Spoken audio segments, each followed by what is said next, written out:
I studied economics until PhD level. I worked and lived in different economies worldwide. I get it. But Plettenberg Bay humbled me. I was watching a live movie of white supremacists demonstrating that a black person will never be part of the South African economy. I was watching it live. They use us as scaffolding to sustain their economic benefits. That's all we are good for. I approached the wealthy. I asked them to assist. Do you know what they told me? We contributed for soup during COVID. That's enough. For soup? So a black person must exchange their dignity for a bowl of soup? You know, there's a suburb in Plet. There's a street that has got houses that are worth hundreds of millions each. The houses at the back of the house, it goes straight into the sea. If you sell one of those houses, you can build a home, a modest home, for every poor Pletonian. 60% of those multi-million rand houses remain empty for the majority of the year. They're just holiday houses. So what are we? Just extras in a movie. We are just extras in this lifetime watching the stars across the street, living their best life. You know, after this feasibility study and after my research on the ground, I felt like a source of income in isolation was insufficient. It was like another trap for our troubled souls. Truth was, this segment of people was totally excluded from mainstream economy, and they would never see it in this lifetime. So instead of just the agricultural commercial centers where I had gotten long-term contracts for them, I decided to maybe upgrade those centers, the farms, into agri-villages where we build homes within the farm. We employ agricultural experts to come and teach aquaponics, hydroponics, land farming to the students.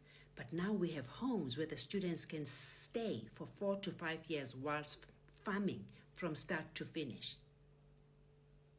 And then within the farms, we could then build the factories that the big companies want so that they can process the produce on the same site. And according to company contracts that we have, we follow the specifications. But this would be helpful because it would be owned by the very people I'm trying to serve.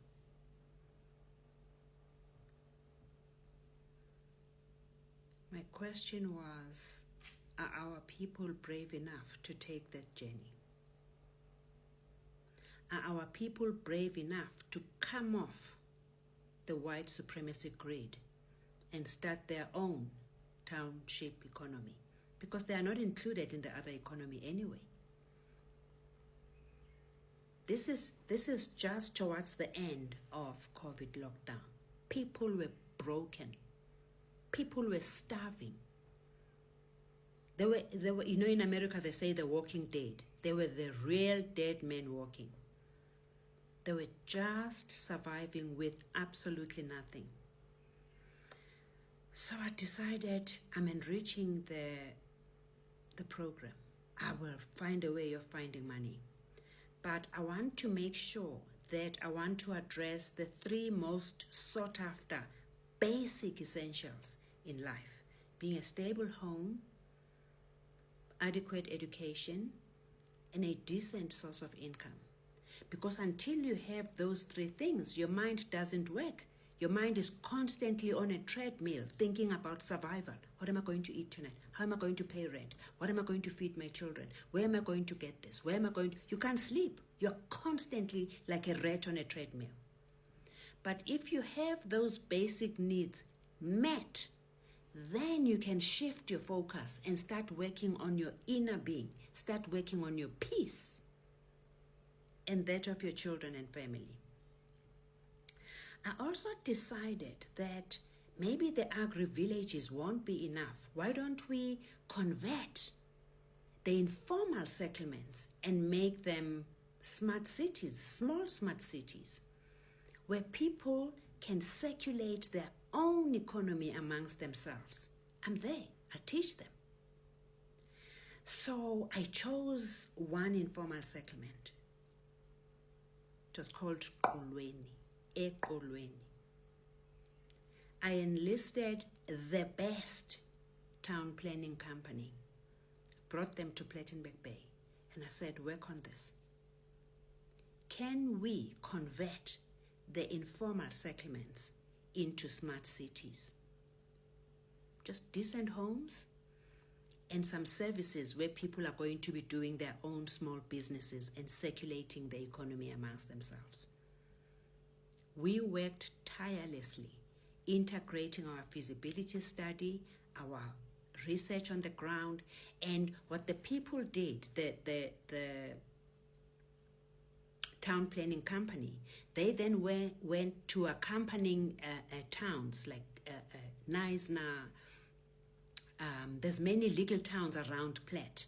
So they went there to get the plans, to find out what mixes with what goes underneath, what is where, so that whatever they design is legally allowed and the municipality can approve it. So we did all of that work in preparation, because now I had made a decision that if it means I must go back to Europe and find money to achieve this, that's what I was doing, to ensure that we try and break the generational trauma that I saw in our people. And remember, I've now worked with these people. I'm aware of their capacity. I'm aware of their internal injuries. I'm aware of their anger. I'm aware of where they are. So let's see what we did next in the next video.